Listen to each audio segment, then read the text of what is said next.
मैं आपको बता दूं कि अगर आप यूपी की एग्जाम की तैयारी करते हो, यूपी में कोई भी एग्जाम हो, चाहे एसआई हो, कांस्टेबल हो, वीडियो हो, मंडी परिषद हो या लेखपाल हो, सर बेसिक टू एडवांस जब तक हमारा कॉन्सेप्ट क्लियर नहीं होगा तब तक मैं कोई भी एग्जाम आसानी से क्रैक नहीं कर पाऊंगा, चाहे वो स्टेट लेवल का हो या एसएससी हो या रेलवे हो। तो यूपी में एग्जाम को क्रैक करने के लिए एक बैच बनाया गया अनअकैडमी पे, यूपी पीएससी या यूपी ट्रिपल एससी लेखपाल को लेके, जिसमें मैं भी यूपी जीके पढ़ा रहा हूँ। अगर आप यहाँ जुड़ते हो, ज्वाइन करते हो, तो यहाँ यूपी से पूछे जाने वाले जितने सारे बेसिक सवाल हैं वो सारे के सारे कवर हो जाएंगे, चाहे वो आर्ट एंड कल्चर हो या पर्सनैलिटीज हो या यूपी हिस्ट्री हो या यूपी ज्योग्राफी की बात करेंगे। तो ये बैच शुरू हुआ 15 जून से। ज़्यादा दिन गया नहीं है सर, क्योंकि पिछले एक सप्ताह कोई क्लास हुआ नहीं है, तो 4 से 5 लेक्चर हुआ है। आप ज्वाइन कर सकते हो, टाइमिंग रखी है मैंने 10 से 11, ताकि आपका कोई भी क्लास यूट्यूब का नुकसान ना हो। ठीक है, बस जुड़ने के लिए रेफरल कोड है BA10 बाबा 10, जिससे कि आपकी सफलता बिल्कुल 100% हो। ठीक है, चलिए आइए देखिए मानव शरीर में एंजाइम के कार्य। सर एंजाइम की बात करेंगे, अगर आप देखते हो 2 प्रकार के ग्लैंड होते हैं ह्यूमन में, एक एंडोक्राइन और एक एक्सोक्राइन।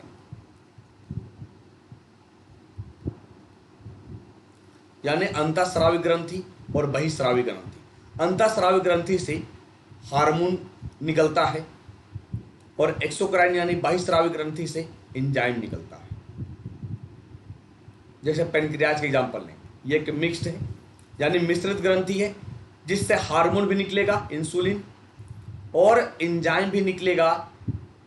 तो यही देखना है मुझे कि जो हमारे शरीर में जो एंजाइम पाई जाते हैं वो एंजाइम का काम क्या है और वो हमारे बॉडी में किस भाग से निकलता है। अगर मैं पाचन की बात करूं तो सर 5 प्रोसेस है पाचन तंत्र का, याद रखना। माउथ से शुरू होगा और स्मॉल इंटेस्टाइन से finally पचेगा।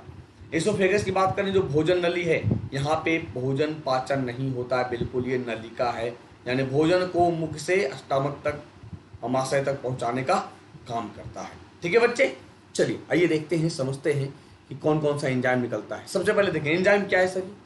Sir enzyme are biological molecule. Enzyme एक जैविक अणु होते हैं जो कोशिकाओं के भीतर होने वाली लगभग सभी प्रतिक्रियाओं की दर को काफी तेज करते हैं, एक्सक्रिएट करते हैं। आई बात समझ में, जैसे देखिए हाइड्रोक्लोरिक एसिड एक एंजाइम है, स्टमक से निकलता है।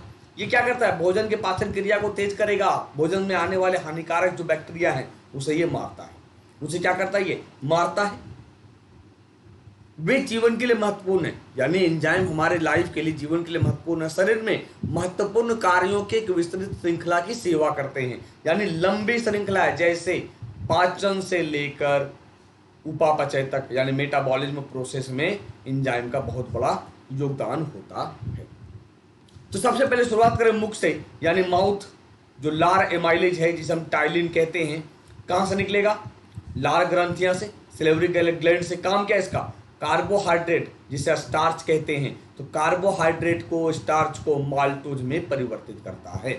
क्वेश्चन क्या आएगा सर, टाइलिन लार अमाइलेज कहाँ से निकलता है, तो लार ग्रंथियां से। और सबसे पहले भोजन पाचन लार ग्रंथियां यानी मुख से होगा, तो पाचन का काम क्या करेगा, स्टार्च को, कार्बोहाइड्रेट को माल्टोज में बदलेगा। रेनिन कहाँ से निकलेगा, स्टमक से। रेनिन, हाइड्रोक्लोरिक एसिड, पेप्सिन, ये तीनों स्टमक से निकलते हैं। तो रेनिन का काम क्या है, दूध प्रोटीन को पेप्टोन में परिवर्तित करता है, यानी दूध में जो केसिन है, केसिन पाया जाता है दूध में, तो दूध को पेप्टोन में बदलता है।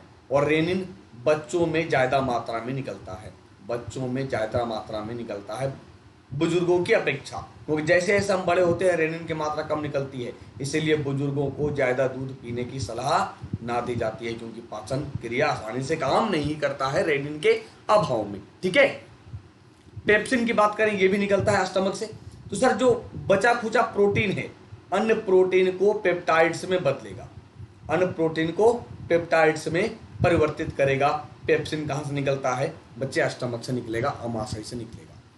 गैस्ट्रिक एमाइलेज, गैस्ट्रिक एमाइलेज ये कहां से निकलता है, स्टमक से। जैसा कि हमने देखा, जो कार्बोहाइड्रेट है, स्टार्च है, ये तो टाइलिन पचा देता है, तो ऐसा तो नहीं कि सारा कार्बोहाइड्रेट या स्टार्च टाइलिन से पच जाता है, कुछ तो बचेगा, बिल्कुल। तो बचा हुआ स्टार्च कार्बोहाइड्रेट को माल्टोज में बदलेगा, गैस्ट्रिक अमाइलेज, जो स्टमक से निकलता है।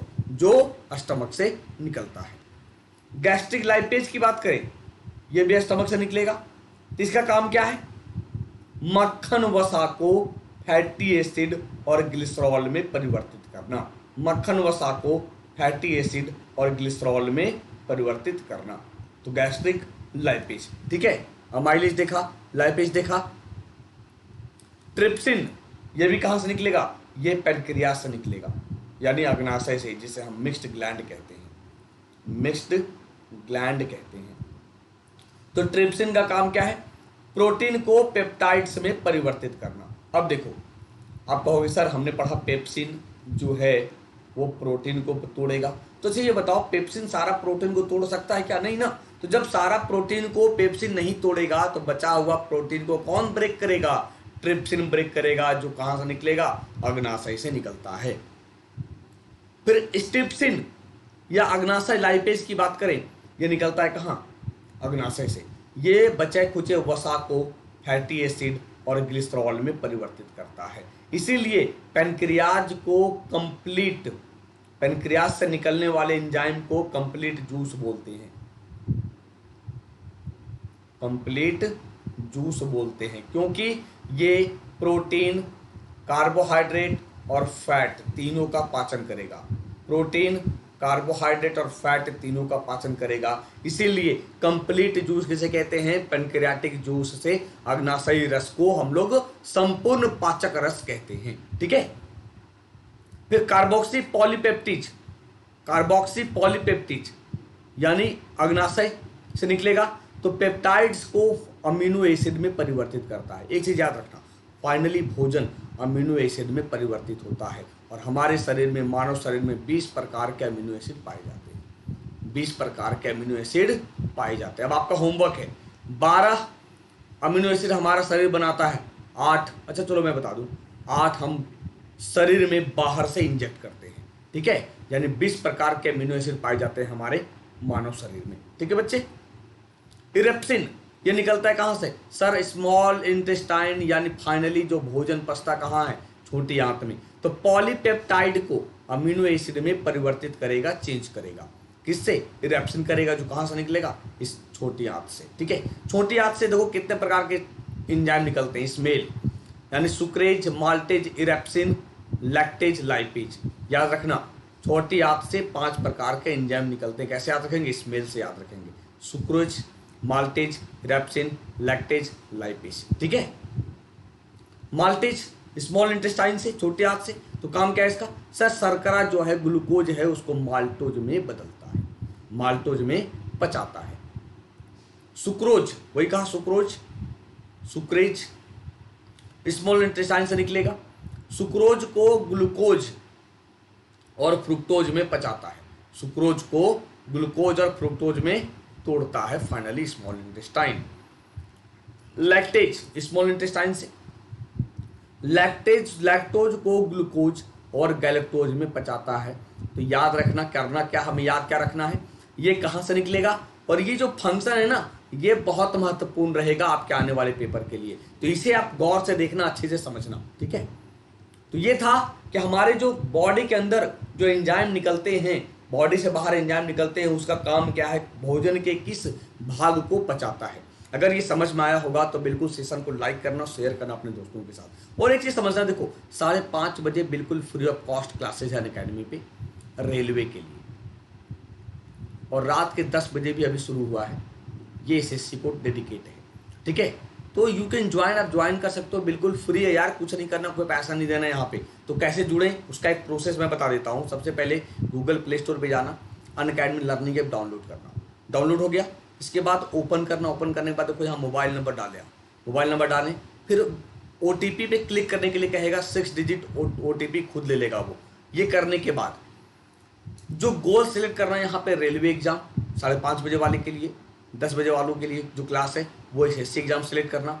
और यहाँ प्लस के नीचे स्पेशल लिखा होगा, इस स्पेशल क्लास को सिलेक्ट करोगे, फिर मेरे नाम को सर्च करना रोहित कुमार, बिल्कुल मैं दिख जाऊंगा, मेरे फोटो दिखेंगे और मुझे फॉलो कर लेना, ठीक है। लेकिन अगर आपको लगता है सर एसएससी का जो पॉलिटी का बैच आ रहा है मैं उसमें ज्वाइन करना चाहता हूँ, या यूपी PSC, UP SSC में ज्वाइन करना चाहता हूँ, तो बस गोल सेलेक्ट करना एसएससी या यूपी ट्रिपल एससी। सपोज मान लो कि मैंने UP PSC UP triple SC join किया, सिलेक्ट किया गोल, उसके बाद गेट सब्सक्रिप्शन के लिए क्लिक करें।